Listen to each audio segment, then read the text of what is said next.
Good morning, my friends. Welcome to another episode of Frustrated to Freedom. My name is Bill Morrow, and we are on our way very close to the end now. We are on number 90, 90, and it is getting to the stage where we are belief and success. Belief and success. Now, that combination of the two sums everything up for us. Now, the books behind us show us what we've been through and some still going through. So we're not quite finished with this one, some more, and we may dip back into one or two of the others again. So don't think that at the end of 90 days or the end of 100 days things are going to chop. Because as far as I'm concerned, I will continue to go on and produce these because they are of value. And if you haven't recognized the value in this now, there's something, well, maybe you think that silly old bugger, he can't produce anything. But I didn't. I just assembled them. The others produced them, starting off with Napoleon Hill, 1937, and they've all followed on. Now there's 30 books, and they've all followed on in a similar vein, adding little extras, and we are doing exactly that. So we're at the stage now where we're more or less condensing everything down into what we want. So we have the ideas, and we have the actions. Remember? The first pinch is to activate the visualization.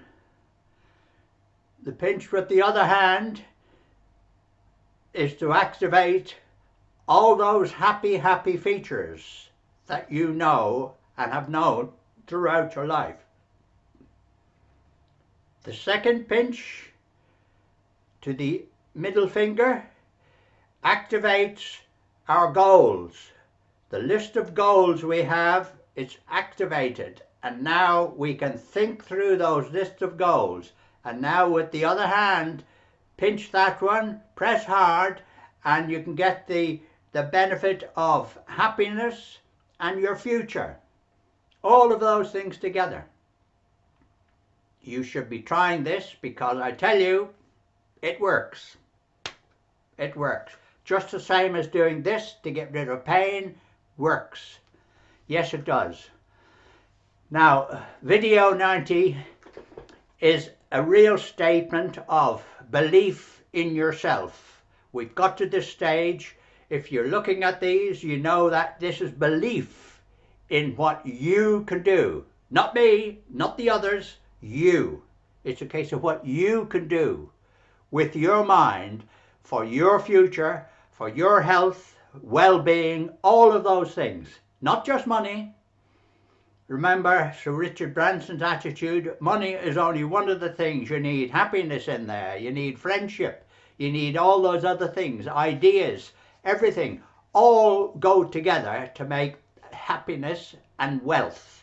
And the wealth is, money is only part of the wealth, because we're wealthy now, my friends. I'm wealthy simply because I've got friends, families, and I've got interests and everything else around me. Money is coming in. Money is coming in. Yes, it is. So we have, open your mind to the new skill set. Now, rich people recognize the value of through thoughts. You think, you know what a real thought is, and then you recognize it, and you can make that into a money system. Wealth, the ability to think, plan, act, and visualize. All of those things go together. Now, when you get all this money, the two camps are divided again, the rich and the poor. So if you get, when a wealthy person gets his money, what does he do? First thing he does is save. And what's left, he spends. Now the poor person gets it, the first thing they do is spend, and what's left they save. Notice the difference? One is a priority. Well, in fact, they're both priorities, but it's the way your mind works. Right, we've got some money, let's put that away and let's spend what's left. Other fellows, no, whoa, we're going to spend the whole lot. Attitude, again, is a big thing relating to how much money you keep. It's the big question, not how much money you gain, how much money comes into your system, but how much money do you keep after the tax man and after friends and families and relations and all sorts of things like that.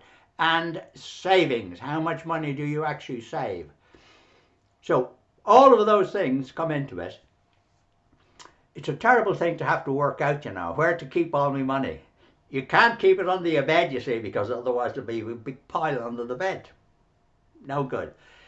Now, all of those things, it's a mental attitude. You have to learn how to cope with things when you're rich. And by accumulating what's coming in, yes, you do learn. And you learn by asking the others, your mentors. You ask those people who've already done it. What's the best way to do this? What's the best way to cope with this? And they'll immediately have an answer because they've been there, they've done it.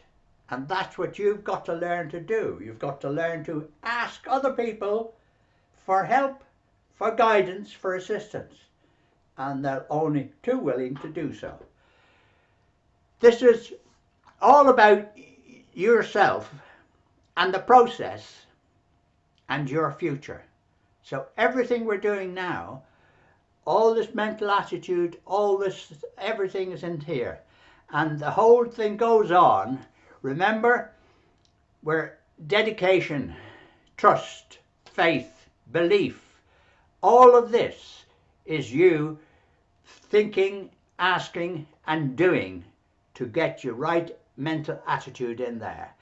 And don't forget, all these points now we're bringing out to make things easier for you.